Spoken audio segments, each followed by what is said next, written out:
My name's Tom Golden, and this is going to be a very brief introduction to a complicated thing called grief. We're going to draw on some video clips from an international class that I've taught this year to paint a sketch of this thing we're calling grief. We start with how our culture complicates things by disdaining sadness. Then we move into a bit of what is grief and follow it up with some information on other cultures and the ways they deal with grief. Then in another clip, we'll focus on the two elements that are needed to move through grief: safety and stories. Safety and stories. Safety is, where do you feel safe? Because grief needs a certain safety in order to flow.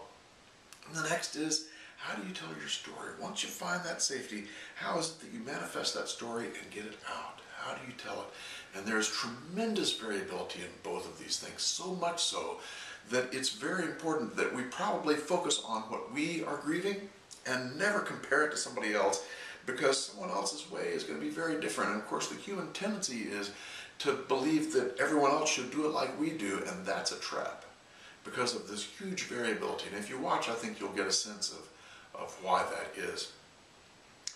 But the basic idea is that grief is a part of life. Grief is a part of being alive. It's not something that comes just with death, for instance. Grief can come from non-death related things. Gracious, the loss of a job. There's a huge amount of grief there. Or divorce. There's a huge amount of grief there. Think about the divorce thing. When you divorce, one of the things you lose is stability. Before you kind of saw life as being a certain regular sort of way, and then all of a sudden you're divorced and whammo, you're thrown into this chaos. Life was not like that before, and now you're into something different that's unpredictable in some ways. What else do you lose? You lose your home. When people get divorced, usually the home goes, to one or the other, or maybe to neither. And so you lose what you called home. That's a loss. That in itself is disorienting. Then you lose money. Think about it. You're paying a lot of people at the family court system to do something for you that you really didn't want to begin with. There's a lot of grief in that.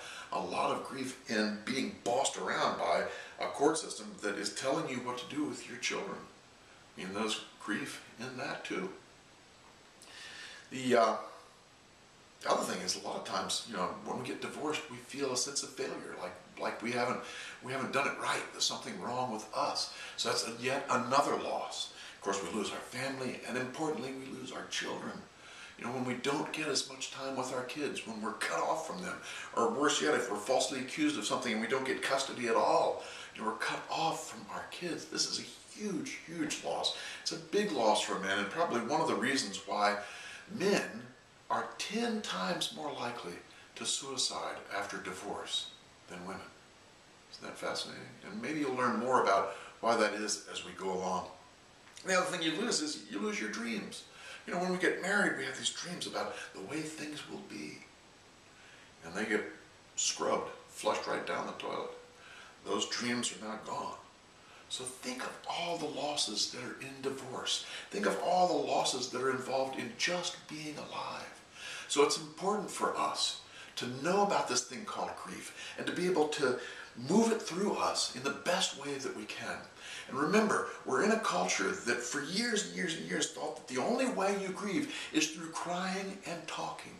And I'm here to tell you that is a limited idea.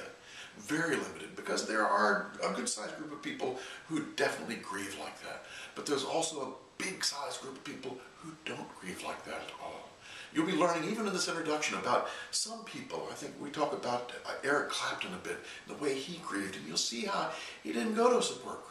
He didn't go and cry and talk about it. He did something else. So we'll see where we go.